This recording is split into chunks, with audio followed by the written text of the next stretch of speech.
শুক্রবার আরামবাগে প্রধানমন্ত্রী নরেন্দ্র মোদীর জোড়া কর্মসূচি। দুপুর ৩টের আগে আরামবাগে পৌঁছয় প্রধানমন্ত্রীর হেলিকপ্টার। লোকসভা ভোটকে সামনে রেখে বাংলায় আরামবাগ থেকেই প্রচার শুরু করছেন মোদী। মঞ্চে উপস্থিত ছিলেন রাজ্যপাল সিভি আনন্দ বোস, কেন্দ্রীয় মন্ত্রী শান্তনু ঠাকুর, বিরোধী দলনেতা শুভেন্দু অধিকারী প্রমুখ। কিছুদিন আগেই রাজ্যে এসে বাংলা থেকে লোকসভায় কমপক্ষে ৩৫টি আসন জয়ের লক্ষ্যমাত্রা বেঁধে দিয়েছিলেন বিজেপির second in command Amit Shah. শুক্রবার আরামবাগের দলীয় সভা থেকে এক ধাপ এগিয়ে সেই লক্ষ্যমাত্রা আরও বাড়িয়ে দিলেন নরেন্দ্র মোদী। ইস বার ৪০ বার স্লোগান তুললেন মোদী। আর সেই সঙ্গে আসন্ন লোকসভা নির্বাচনে বঙ্গ বিজেপির লড়াইয়ের রিংটোনও সেট করে দিলেন প্রধানমন্ত্রী। এদিন মঞ্চ থেকে প্রধানমন্ত্রী বিভিন্ন বিষয় নিয়ে বক্তব্য রাখেন। প্রধানমন্ত্রীর অভিযোগ, কয়েক হাজার কোটি টাকার প্রকল্প আটক আছে বাংলায়। এদিন তিনি মঞ্চে সন্দেশখালী প্রসঙ্গেও সরব হন। শাসক দলকে আক্রমণ করে মোদী বলেন, মুখ্যমন্ত্রী দুর্নীতিবাজদের বাঁচাতে ধর্নায় বসে যান, কেন্দ্রীয় সংস্থার তদন্ত আটকাতে চায়।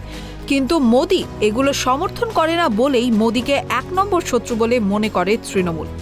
এদিকে বিরোধীদের সম্পর্কে মোদী বললেন, আমার সবথেকে বেশি খারাপ লাগে ইন্ডি জোটের বাকি নেতাদের দেখে। প্রথম থেকেই মুখ্যমন্ত্রী মমতা বন্দ্যোপাধ্যায়ের বিরুদ্ধে তোষণের রাজনীতির অভিযোগ তুলে আসছে বিজেপি। এদিকে বিজেপিকে রুখতে বাংলার মুসলিম ভোট ব্যাংক আর তৃণমূলের পাশে থাকবে না। আরামবাগে বিজেপির সভা থেকে এমনটাই দাবি করলেন প্রধানমন্ত্রী।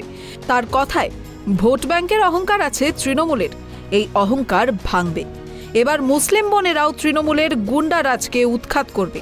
এই লোকসভা থেকে তৃণমূলের বিদায়ের কাউন্টডাউন শুরু হয়ে যাবে বলেই সভামঞ্চ থেকে দাবি করলেন নম। टीएमसी ने बंगाल में अपराध और भ्रष्टाचार का एक नया मॉडल पैदा कर दिया है। राज्य सरकार भ्रष्टाचार को बढ़ावा देती है, अपराध को बढ़ावा देती है।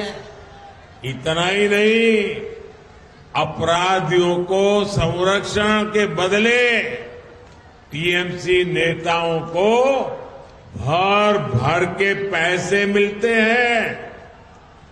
टीएमसी ने यहां प्राइमरी टीचर्स की भर्ती में घोटाला किया कि नहीं किया? घोटाला किया कि नहीं किया? टीएमसी ने यहां म्यूनिसिपैलिटी भर्तियों में घोटाला किया कि नहीं किया? घोटाला किया कि नहीं किया? टीएमसी ने यहां सरकारी सामान की खरीद में घोटाला किया कि नहीं किया? घोटाला किया कि नहीं किया? टीएमसी ने यहां गरीब को राशन देने में घोटाला किया कि नहीं किया? किया कि नहीं किया? गरीब और मध्यम वर्ग की जमीन पर कब्जा करना हो, चीट फंड योजनाओं में घोटाला करना हो, बॉर्डर पर जानवरों की स्मगलिंग करनी हो, टीएमसी ने घोटाले और भ्रष्टाचार के लिए कोई क्षेत्र छोड़ा नहीं है। और इसलिए देखो, टीएमसी के मंत्रियों के घर से नोटों के ढेर निकल रहे हैं। नोटों के ढेर, आपने तो नोटों के ढेर देखे नहीं देखे? देखे कि नहीं देखे? क्या कभी पहले नोटों के इतने बड़े ढेर देखे थे? कभी सिनेमा में भी देखे थे क्या? क्या कर दिया इन लोगों ने? और ऊपर से यहां की सरकार केंद्रीय जांच एजेंसियों को भी जांच करने से रोकने के लिए हर हथकंडा अपना रही है। यहां के मुख्यमंत्री भ्रष्टाचारियों को बचाने के लिए धरने पर बैठ जाती है। टीएमसी चाहती है कि केंद्र की योजनाओं भी उनको खुली लूट करने का मौका मिले। अब मोदी इनकी मनमानी चलने नहीं दे रहा, इसलिए मोदी को टीएमसी अपना दुश्मन नंबर 1 मानती है। अब आप मुझे बता दीजिए, मैं जरा आपको पूछता हूं, क्या ये टीएमसी की लूट मैं चलने दूं क्या?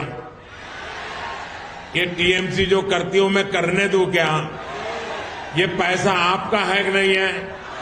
ये बंगाल के लोगों का पैसा है कि नहीं है? आपकी मेहनत का पैसा है कि नहीं है? क्या औरों को लूटने दूं क्या? अगर मैं लड़ाई लड़ता हूं तो सही करता हूं नहीं करता हूं? ये लुटेरों के पीछे मैं कदम उठाता हूं, अच्छा कर रहा हूं नहीं कर रहा हूं? मैं आज बंगाल को वादा कर रहा हूं, मेरी गारंटी है, ये लूटने वालों को लौटाना पड़ेगा। তবে চুপ থাকেনি তৃণমূল। প্রধানমন্ত্রীর কটাক্ষের পাল্টা জবাব দিয়েছে শাসক দলও।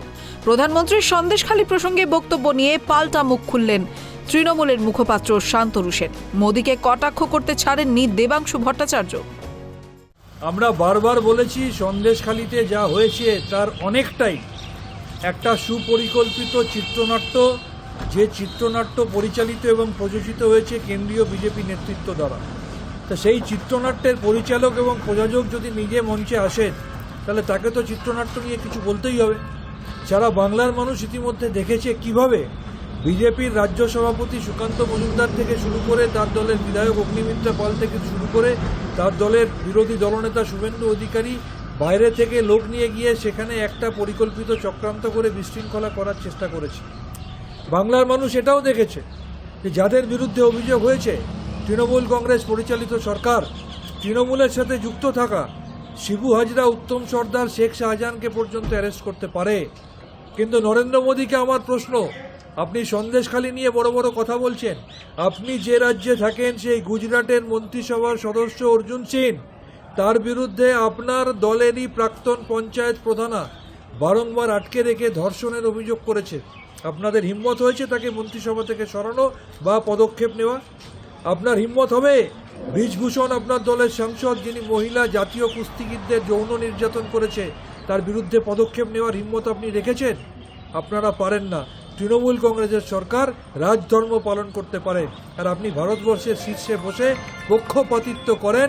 আপনি বিজেপির প্রধানমন্ত্রী, আপনি সারা ভারতবর্ষের প্রধানমন্ত্রী নন। Minister of the country is the Prime Minister. But when he is coming, or he will come, or he has come for the party program, then he is the party leader. So, we have to see whether his program is concerned with the prime ministerial program or his program is organizational for BJP program. Let us see, then we can comment. কটাক্ষ পাল্টা কটাক্ষের মধ্যেই আরামবাগে দলীয় সভা শেষ করে কলকাতায় পৌঁছে যান প্রধানমন্ত্রী। সেখানে প্রধানমন্ত্রী মোদীর সাথে বৈঠক রাজ্যের মুখ্যমন্ত্রী মমতা বন্দ্যোপাধ্যায়ের। সূত্রের খবর, রাজভবনে রাত্রিবাস করার পর শনিবার সকালে কৃষ্ণনগরে সরকারি বিভিন্ন প্রকল্পের উদ্বোধন ও শিলান্যাস করার পর লোকসভা ভোটের আগে বাংলায় দ্বিতীয় দলীয় জনসভায় অংশ নেবেন Narendra Modi. Bureau report, tribe TV Bangla.